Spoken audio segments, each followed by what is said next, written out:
दो कॉमर्स की लड़कियां हैं, अपने कॉलेज जा रही हैं, गर्ल्स कॉलेज। सुबह साइकिल धीरे धीरे लेके उधर से कोई एक लड़का निकला। उधर चूंकि आपको मालूम है विपरीत आवेश एक दूसरे की ओर आकर्षित होते हैं, तो वो बाबूजी जो है अपना सीधे ना देख के उनकी तरफ देख रहे हैं। वो दो लड़कियां आपस में बात कर रही हैं। किसी बात अनायास बात पे एक लड़की मुस्कुरा देती है, हंस देती है। अब वो बेवकूफ राम जो सीधा जा रहे थे, उन्होंने एक गलतफहमी पाल ली कि ये मुझे देख के मुस्कुराई। इतनी बात में बहुत खुश हो गए, तुरंत जो है गाड़ी मोटरसाइकिल खड़ी करके जुल्फे खींचने लगे।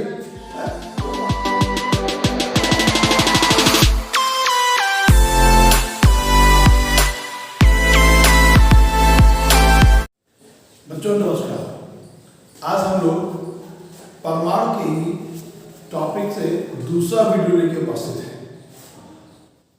आज पहले वीडियो में आपने परमाणु क्या होता है, परमाणु की खोज कैसे हुई, इसका नाम परमाणु कैसे पड़ा, किसने इलेक्ट्रॉन प्रोटॉन न्यूट्रॉन की खोज की, और पहला परमाणु मॉडल थॉमसन का परमाणु मॉडल पढ़ा। इसे थॉमसन का परमाणु मॉडल के साथ साथ तरबूज वाला परमाणु मॉडल कहते हैं। उसे क्यों कहते हैं वो आपको पता चला। इस वीडियो से पहले अगर आपने वो वीडियो नहीं देखा है तो उस वीडियो को अवश्य देखिए। उस वीडियो के बाद ही आपको ये वीडियो बहुत अच्छे से समझ में आने वाला है। हम लोगों ने एक बार थोड़ा सा रिवाइज करा दूं, उस वीडियो में क्या पढ़ा था। उस वीडियो में हम लोगों ने इलेक्ट्रॉन प्रोटॉन और न्यूट्रॉन की खोज के बारे में पढ़ा था। किसने की, जरा फिर से एक बार याद दिला दूं। ईंट पर गिरकर नाच, ईंट पर गिरकर नाच। इलेक्ट्रॉन की खोज की थॉमसन ने, जिसको आप थॉमसन भी कह सकते हैं।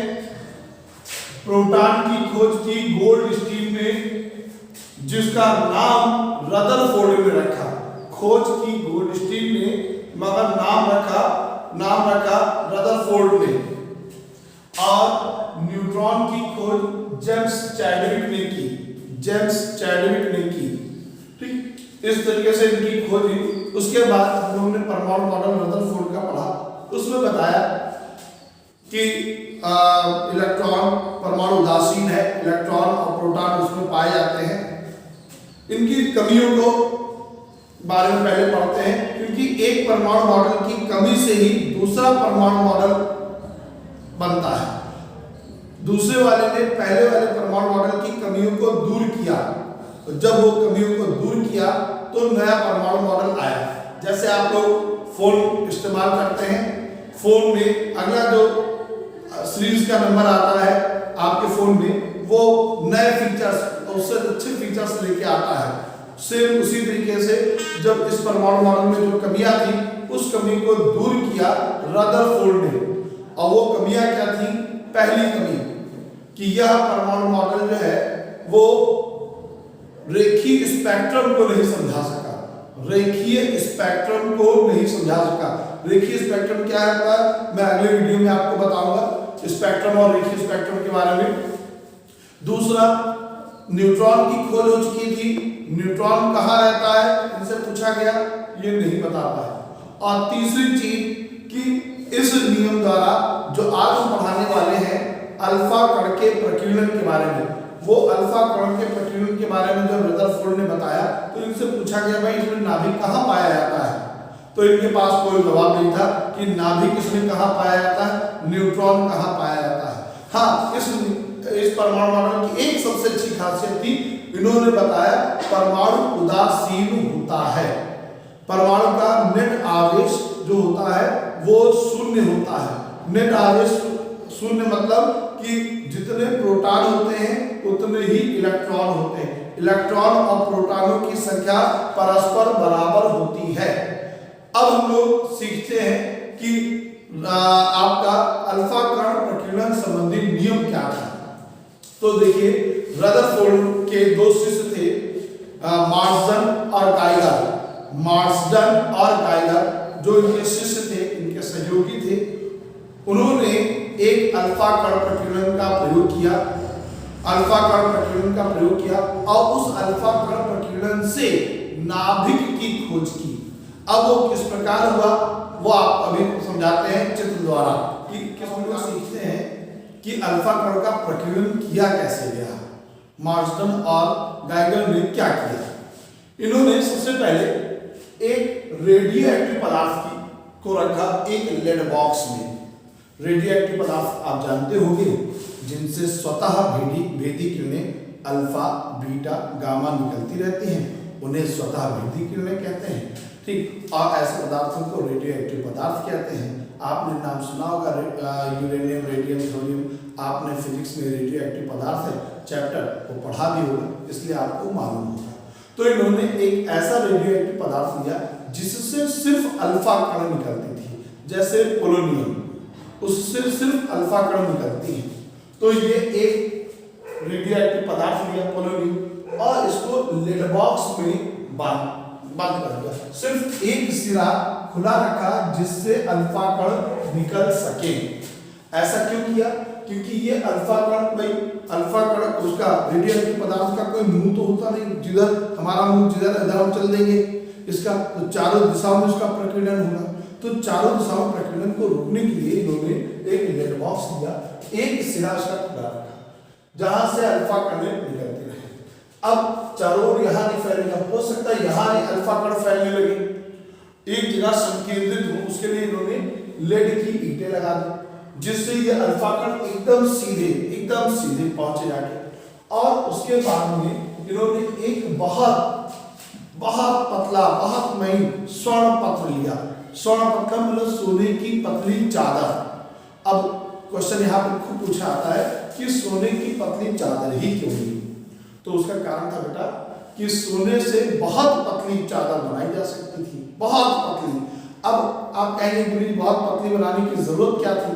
तो इसलिए कि उसका साइज परमाणु के साइज से लगभग बराबर, क्योंकि हमको परमाणु के बारे में जानकारी प्राप्त करनी है। तो ऐसा स्वर्ण पत्र बनाओ जो लगभग परमाणु के साइज के लगभग बराबर बने। अब परमाणु के साइज का तो नहीं बन सकता, लगभग बराबर बने। दूसरा बात, इसका क्वथनांक ज्यादा होता है, बॉइलिंग पॉइंट ज्यादा होता है, इतनी जल्दी पिघलता नहीं है। तो इसकी मोटाई लगभग 2.1 गुणे 10⁻⁷ मीटर, 2.1 × 10⁻⁷ मीटर ली। इतना पतला महीन कर दिया एक चादर बनाई। और उसके चारों ओर एक जिंक सल्फाइड का एक फोटोग्राफिक प्लेट लगाया, जिंक सल्फाइड की फोटोग्राफिक प्लेट। अब फोटोग्राफिक प्लेट क्या होती है वो जाने आपने कभी ना कभी अपना या किसी का एक्सरे जरूर देखा होगा। ठीक, जो एक्सरे प्लेट होती है जिसपे एक्सरे हड्डी का, फेफड़े का बन के आता है, वो फोटोग्राफिक प्लेट। या आपने कभी ना कभी कैमरे, जो आज से बहुत पहले कैमरा चलता था जिसकी रील पड़ती थी, वो देखी होगी। वो रील जो है वो फोटोग्राफिक प्लेट होती थी। तो फोटोग्राफिक प्लेट लगा दिया। अब यहाँ पे क्वेश्चन बनता है कि फोटोग्राफिक प्लेट क्यों लगाया? तो उसका कारण था बेटा कि अल्फा कण जब यहाँ से टकराएगा तो हमें कैसे पता चलेगा कि ये किस दिशा में गया, सब एब्जॉर्ब हो गया या सब दाएं बाएं गया? क्योंकि अल्फा कणों को हम नंगी आंखों से नहीं देख सकते।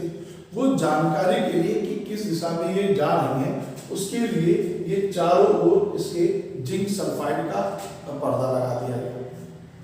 अब इसके साइड में पीछे भी एक जिंक सल्फाइड का पर्दा लगा दिया गया। वो क्यों, अभी बताते हैं। और फिर इस पूरे संयंत्र को एक बॉक्स में बंद कर दिया गया और एक फिल्टर पंप से उसमें सारी हवा निकाल दी गई और उसमें निर्वात उत्पन्न कर दिया गया। निर्वात या वैक्यूम क्यों उत्पन्न किया गया?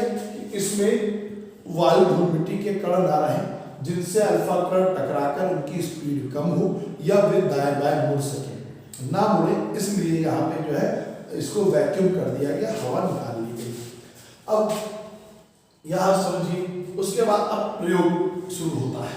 प्रयोग ये हुआ जैसे अल्फा कण यहाँ से निकलना शुरू हुए, वो एक सीधी रेखा में संकेंद्रित हुए और संकेंद्रित होकर इस अल्फा कण की प्लेट पर पहुंचे, इस स्वर्ण पत्र की प्लेट पर पहुंचे, स्वर्ण पत्र की प्लेट पर पहुंचे।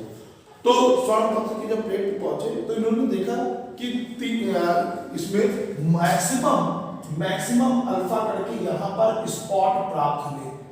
देखो मैक्सिमम स्पॉट जो है वो सामने प्राप्त हो रहे हैं। कुछ अल्फा कण के स्पॉट जो है दाएं और बाएं भी हैं प्राप्त हुए। ठीक, ये स्पॉट वही थे जो अल्फा कण हैं। जब अल्फा कण में जिंक सल्फाइड के फोटोग्राफिक प्लेट पे पड़ती हैं तो वहां पे स्पॉट पैदा कर देती है। और बहुत कम लगभग 8000 अल्फा कणों या कुछ किताबों में 12000 भी है, 12000 अल्फा कणों में एक आधा अल्फा कण था जिसका स्पॉट यहां पीछे भी आया। ठीक, इसीलिए पीछे लगा दिया गया था। तो पहले फिर समझिए कि पहला इन्होंने देखा कि मैक्सिमम स्पॉट सामने प्राप्त हुए, कुछ स्पॉट इसके दाएं बाएं प्राप्त हुए, बहुत कम लगभग 8000 अल्फा कणों में एक आधा अल्फा कण का स्पॉट यहां प्राप्त हुआ। अब इन्होंने इन चीजों से 3 निष्कर्ष निकाले जिससे नाभिक की खोज हुई। पहला क्या निष्कर्ष निकाला कि इन्होंने देखा ज्यादातर अल्फा कण जब यहां पहुंच गए तो इन्होंने अंदाजा लगाया कि परमाणु का अधिकांश भाग खाली होता होगा, क्योंकि जब खाली होता है तो अधिकतर अल्फा कण एकदम सीधे बुलेट ट्रेन जैसा भागते चले गए और टकरा गए इससे और एक स्पॉट उत्पन्न कर दिया। मैक्सिमम ये हुआ, तो जब तक एरिया ज्यादा नहीं था, वो भी खाली नहीं था, तो ये सीधा क्यों चले गए? इसीलिए चले गए क्योंकि परमाणु का मैक्सिमम एरिया खाली था। ठीक, अब बात आती है यहाँ पे दाएं बाएं क्यों स्पॉट पड़े। पहला निष्कर्ष समझना है आपको कि परमाणु का अधिकांश भाग खोखला होता है, खाली होता है। ये पहला निष्कर्ष था। दूसरा निष्कर्ष है कि ये दाएं बाएं क्यों आए, तो उसके लिए इन्होंने सोचा ऐसा क्यों हुआ। तब इन्होंने दिमाग में आया कि उनका कूलाम का नियम याद आया कि दो बराबर आवेश, दो एक जैसे आवेश प्रतिकर्षित होते हैं और दो बराबर आवेश एक जैसे आवेश प्रतिकर्षित होते हैं और विपरीत आवेश आकर्षित होते हैं। तो ये थोड़ा सा दाएं बाएं हुए, अल्फा कण पर प्लस चार्ज होता है, अल्फा कण पे प्लस चार्ज होता है। तो इन्होंने अंदाजा लगाया कि ऐसा क्यों इसलिए हुआ होगा, शायद इसके बीच में भी कोई प्लस चार्ज रहा होगा जिस वजह से ये अल्फा कण कुछ इस तरीके से दाएं बाएं टकराए जाके। अब एक बात और समझिएगा, इससे पहले जो आपको थॉमसन का परमाणु मॉडल पढ़ाया गया था, उन्होंने एक बात बताई थी कि परमाणु उदासीन होता है, मतलब परमाणु में इलेक्ट्रॉन और प्रोटॉनों की संख्या समान रहती है। ठीक, तो अब यहाँ पे क्या हुआ कि उन्होंने प्रोटॉन के बारे में बताया था, तो इन्होंने कहा इसके बीच में कोई जो है भाग धनावेशित भाग है, धनावेशित, जहां पर आपको पता है जितने प्रोटॉन होंगे उतने इलेक्ट्रॉन होंगे। आपने पढ़ा है, आपको पता है परमाणु क्रमांक, प्रोटॉनों की संख्या और इलेक्ट्रॉनों की संख्या तीनों आपस में बराबर होते हैं। फिर सुनिएगा, परमाणु क्रमांक, प्रोटॉनों की संख्या और इलेक्ट्रॉनों की संख्या तीनों आपस में बराबर होते हैं। तो इन्होंने अंदाजा लगाया कि बीच में बहुत ज्यादा कोई धनावेशित भाग है, क्योंकि हल्का फुल्का धनावेश होता तो शायद इतनी रफ्तार से जा रहे थे, विशेष फर्क नहीं पड़ता, थोड़ा बहुत आए बाएं होते। ये एकदम ऐसे मुड़ गए, पता है कि यहाँ पे धनावेशित भाग ज्यादा होता है, पावरफुल है, जिस वजह से इस अल्फा कण को इसने प्रतिकर्षित कर दिया जो इधर आ गया। ये इसका दूसरा पॉइंट था। ठीक, कि परमाणु के बीच में कोई बहुत छोटा बहुत पावरफुल कोई पार्ट है जो इसके बीच में पाया जाता है। और तीसरा इन्होंने देखा कि लगभग मैंने बताया 8000 में या 12000 में एक आधे अल्फा कण यहाँ से जाके टकरा कर वापस आ गए और इस पर स्पॉट बनाया। ठीक, तो इससे इन्होंने तीसरा निष्कर्ष निकाला। क्या तीसरा निष्कर्ष निकाला कि परमाणु के बीच में बहुत छोटा कोई भाग है जहां पर जो बहुत मजबूत है, जहां पर परमाणु का समस्त द्रव्यमान काम करता है। परमाणु का समस्त द्रव्यमान, जब मैं परमाणु के समस्त द्रव्यमान की बात करता हूं तो उसमें इलेक्ट्रॉन इंक्लूड नहीं किया जा रहा है, इलेक्ट्रॉन छोड़ करके परमाणु का समस्त द्रव्यमान उसके मध्य में काम करता है या धनावेशित है, और इसी को इन्होंने नाभिक नाम दिया। ये नाभिक इतना छोटा होता है कि अगर एक मैं उदाहरण दूं कि एक आपका क्रिकेट ग्राउंड है बड़ा सा, जो इंटरनेशनल ग्राउंड होते हैं, उसमें मैं एक टेबल टेनिस की बॉल बीच में रख दूं, टेबल टेनिस की बॉल बीच में रख दूं, लगभग उतना साइज का। आप सोच सकते हैं कि कितना बड़ा नाभिक होता होगा। ठीक, तो इसके 3 निष्कर्ष मैं फिर से याद दिलाना चाहूंगा आपको, याद करिएगा। पहले अधिकांश अल्फा कण इसके आर पार निकल गए, तो इससे इन्होंने निष्कर्ष निकाला कि परमाणु का अधिकांश भाग खोखला है, जिससे उस पार चले गए। दूसरा कि बीच कुछ अल्फा कण दाएं बाएं मार्ग से विचलित हो गए। अब विचलित क्यों हो गए? देखिए, आप कार लिए जा रहे हैं, सामने एक ट्रैफिक आ गया, तो क्या करते हो आप? दाएं बाएं मुड़ जाते हो। उसी तरीके से यहाँ पे ट्रैफिक क्या था? नाभिक जिसमें प्रोटॉन पाए जा रहे थे, ये प्रतिकर्षित कर रहा था इसको, तो ये दाएं बाएं आ गए। ठीक, तो इन्होंने बताया कि बीच वाला भाग जो है वो धनावेशित है, और बहुत कम अल्फा कण टकरा कर वापस आए यहाँ पर, तो उन्होंने बताया कि परमाणु के बीच में बहुत छोटा भाग है, बहुत मजबूत भाग है, परमाणु का समस्त द्रव्यमान वही काम करता है। तो इस प्रकार रदरफोर्ड ने नाभिक की खोज की। इतना आपको समझ में आया होगा। अब इस नाभिक की खोज के बाद रदरफोर्ड ने अपना एक परमाणु मॉडल दिया, और थॉमसन के परमाणु मॉडल की जो गलतियां थी, कमियां थी, उनको सुधारा। अब जानते हैं हम लोग कि रदरफोर्ड का परमाणु मॉडल क्या था। जब ये अल्फा कण का प्रकीर्णन हो गया, नाभिक की खोज हो गई, तो 1911 में रदरफोर्ड ने अपना मॉडल प्रस्तुत किया, और जो कमियां थी मैंने बताया दूर किया। तो पहला इन्होंने पॉइंट बताया कि प्रत्येक परमाणु का समस्त द्रव्यमान और आवेश परमाणु के केंद्र, जिसकी त्रिज्या, ये याद रखिएगा, परमाणु की त्रिज्या जो है, परमाणु के नाभिक की त्रिज्या 10⁻⁻15 मीटर त्रिज्या के सूक्ष्म गोलाकार स्थान में रहती है। जो परमाणु का नाभिक है, उसका साइज कितना होता है? 10⁻⁻15 मीटर। इस साइज में उसका समस्त धनावेश और परमाणु का समस्त द्रव्यमान कार्य करता है। इतने लिए अब हम लोग इसका जो है वो दूसरा पॉइंट समझते हैं, पढ़ते हैं कि नाभिक का जो साइज है, अभी बताया आपको 10⁻⁻15 मीटर, और परमाणु का साइज जो है उसकी त्रिज्या 10⁻⁻10 मीटर है। आपने भी पढ़ा रदरफोर्ड के अल्फा प्रकीर्णन में कि नाभिक के चारों ओर का अधिकांश भाग खाली है। उस खाली स्थान पर इलेक्ट्रॉन अपना पहिया चक्कर चलाया करते हैं, घुमा करते हैं चारों ओर नाभिक के, और उन इलेक्ट्रॉनों का कुल ऋणावेश नाभिक में उपस्थित धनावेश के बराबर होता है, जो कि थॉमसन भी बता चुके थे, जिसके कारण ही उन्होंने बताया था कि परमाणु उदासीन होता है। ठीक, तो दूसरा पॉइंट आपको क्लियर हुआ कि परमाणु की जो त्रिज्या होती है वो 10⁻⁻10 मीटर त्रिज्या है, और जो नाभिक के चारों का अधिकांश भाग खाली है, उस खाली भाग में इलेक्ट्रॉन जो है वो चक्कर लगाते रहते हैं। इलेक्ट्रॉनों की संख्या प्रोटॉनों की संख्या के बराबर होती है, क्योंकि आवेश भी बराबर होता है, अतः उसका नेट आवेश 0 हुआ और परमाणु उदासीन हुआ। ये इनका दूसरा नियम था। तीसरा नियम और बड़ा इंपॉर्टेंट नियम पढ़ते हैं। इन्होंने बताया कि इलेक्ट्रॉन जो नाभिक के चारों ओर वृत्तीय कक्षाएं हैं, कक्षाएं उन्हें कहते हैं जिन स्थानों पर इलेक्ट्रॉन घूमते हैं, जिन स्थानों पर इलेक्ट्रॉन घूमते हैं उनको उनकी कक्षाएं या कोष या ऊर्जा स्तर कहते हैं। इनके बारे में डिटेल से आपको मैं बोहर के परमाणु मॉडल में बताऊंगा।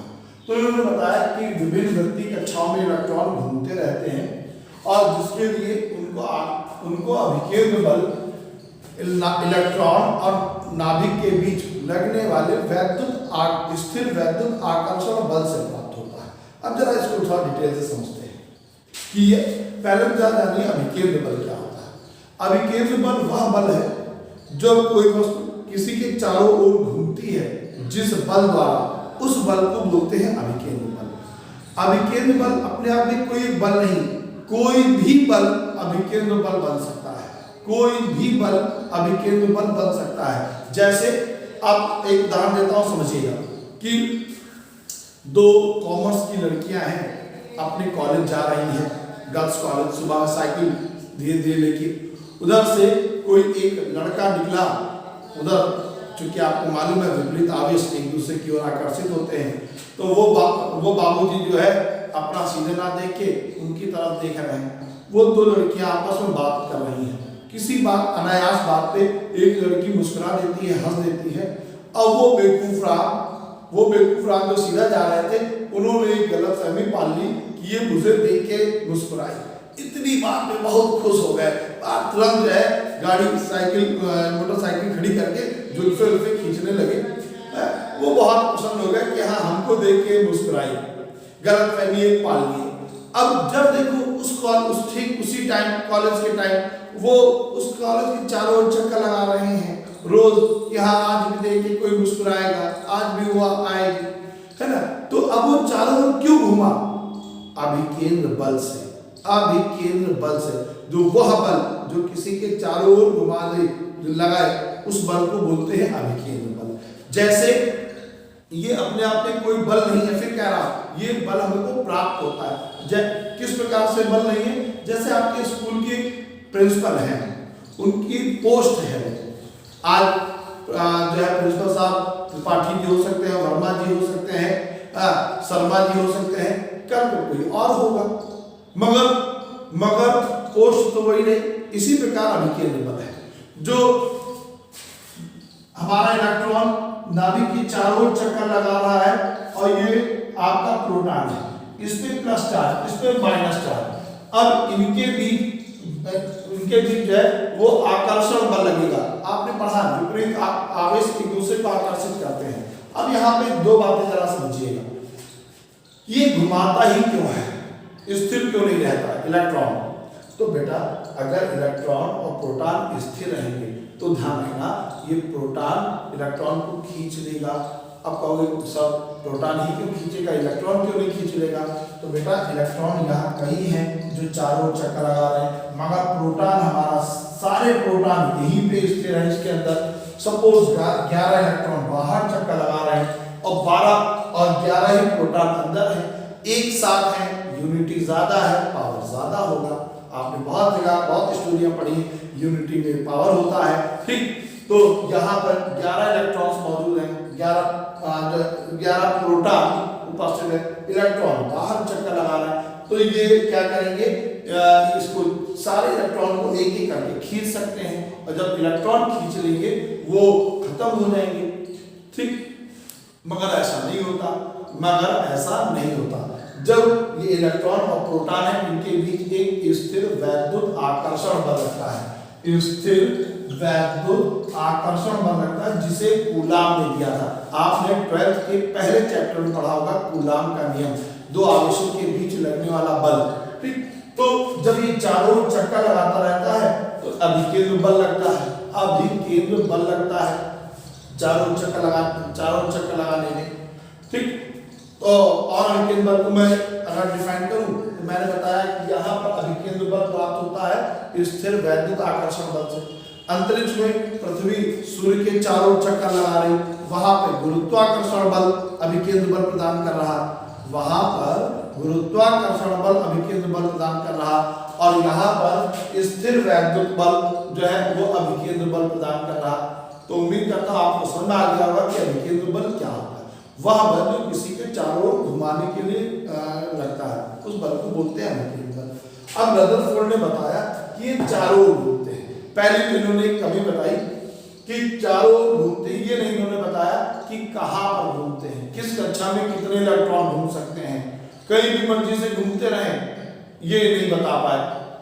दूसरा इन्होंने बताया कि भाई जब ऊर्जा जो है इलेक्ट्रॉन गति करेंगे तो वो ऊर्जा का लॉस करते हैं, थक जाते हैं। आप भी दौड़ते रहो तो धीरे धीरे आप जितना दौड़ते रहोगे आपकी एनर्जी लॉस होने लगेगी। यही यहाँ पे हुआ, इलेक्ट्रॉन बाहरी कक्षा में चक्कर लगा रहा, घूमते घूमते ऊर्जा लॉस कर रहा तो ये क्या करता है, अपने से छोटी वाली कक्षा में घूमने लगता है, धीरे धीरे और छोटी कक्षा में आ जाता है, और अंत में नाभिक इसको खींच लेता है और ये खत्म हो जाता है। ऐसा रदरफोर्ड ने बताया। अब जरा कल्पना करिए, अगर प्रोटॉन ने या नाभिक ने इलेक्ट्रॉन को खींच लिया, सारे इलेक्ट्रॉन चक्का लगा रहे हैं तो सारे इलेक्ट्रॉन खत्म हो जाएंगे। जब सारे इलेक्ट्रॉन खत्म हो जाएंगे बेटा तो परमाणु खत्म हो जाएगा। अब क्या ऐसा हो सकता है कि मैं मार्कर पकड़ा हूं, ठीक, लिखने के लिए 1 घंटे की क्लास है और 1 घंटे बाद ये मार्कर आधा हो जाए? इनके हिसाब से यही होना चाहिए, क्योंकि परमाणु खत्म हो रहा तो हर चीज तो परमाणु से मिलकर बनी है। हर चीज, आप जिस चेयर पे बैठे हैं वो भी परमाणु से बनी है। तो ऐसा क्या होता है कि अचानक जो है वो चेयर छोटी हो जाए या उसका एक पहिया टूट जाए, गिर जाए? क्या ऐसा कभी होता कि आप घर से जूते पहन के निकले और किसी पार्टी में जाए और मालूम पड़ा जूते का नीचे का सोल गायब हो जाए? नहीं होता। मगर इनके हिसाब से ऐसा होना चाहिए था। क्यों? क्योंकि परमाणु खत्म हो रहा। तो इनसे पूछा गया भाई परमाणु खत्म होगा तो ये बताओ कि फिर सारी चीजें खत्म हो जाएंगी, फिर कैसे करें? तो इसके बारे में ये नहीं पता है। तो उम्मीद करता हूँ आपको तीसरा पॉइंट समझ में आया होगा कि इलेक्ट्रॉन नाभिक के चारों ओर घूमते रहते हैं विभिन्न वृत्तीय कक्षाओं में, और घूमने के लिए उनको जो अभिकेंद्र बल चाहिए वो बल कहाँ से प्राप्त होता है? नाभिक में जो प्लस चार्ज है और इलेक्ट्रॉन में जो माइनस चार्ज है, वह बल जिसे कहते हैं स्थिर वैद्युत आकर्षण बल, इस बल से प्राप्त होता है, वो चारों ओर घूमता रहता है। तो ये इनका तीसरा नियम था।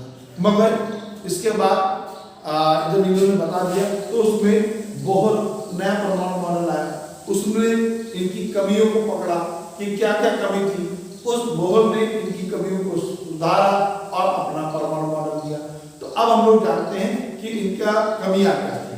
तो पहली कमी तो देखिए यही थी सबसे बड़ी कि इन्होंने बताया कि विभिन्न वृत्तीय कक्षाओं में घूमते रहते हैं और जब घूमते हैं तो ऊर्जा का उत्सर्जन करते हैं।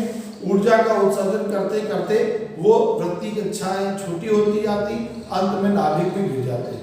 ऐसा कदापि नहीं होता। इसे कहते हैं परमाणु के स्थायित्व की व्याख्या। तो ये परमाणु मॉडल है, परमाणु के स्थायित्व की व्याख्या नहीं कर सका, इसलिए तो ये गलत है। दूसरा, जब इलेक्ट्रॉन चारों चक्कर लगा रहा है, वो अपनी एनर्जी लॉस कर रहा है तो उसके अंदर से कुछ विद्युत चुंबकीय तरंगें निकलेंगी। क्योंकि आपने पढ़ा है कि जब कोई आवेशित कण गति करता है तो वह विद्युत चुंबकीय तरंगें उत्पन्न करता है। ऐसा आपने पढ़ा है विद्युत चुंबकीय तरंगों में जब कोई आवेशित कण त्वरित गति करता है तो वह विद्युत चुंबकीय तरंगें उत्पन्न करता है। तो ये विद्युत इलेक्ट्रॉन आवेशित कण है, विद्युत चुंबकीय तरंगें उत्पन्न करेगा तो उनकी तरंगदैर्घ्य भी प्राप्त होगी, उनकी तरंगदैर्घ्य से कोई स्पेक्ट्रम भी प्राप्त होगा। तो वो स्पेक्ट्रम के बारे में ये नहीं बता सकते, जिसे लाइन स्पेक्ट्रम या रेखीय स्पेक्ट्रम कहते हैं, इसके बारे में इन्होंने कुछ नहीं बता पाया। तो ये इनकी दो सबसे बड़ी फेलियर थी इस परमाणु मॉडल की। मैं उम्मीद करता हूँ आपको अल्फा कणों का प्रकीर्णन और रदरफोर्ड का परमाणु मॉडल पूर्णतः समझ में आया होगा।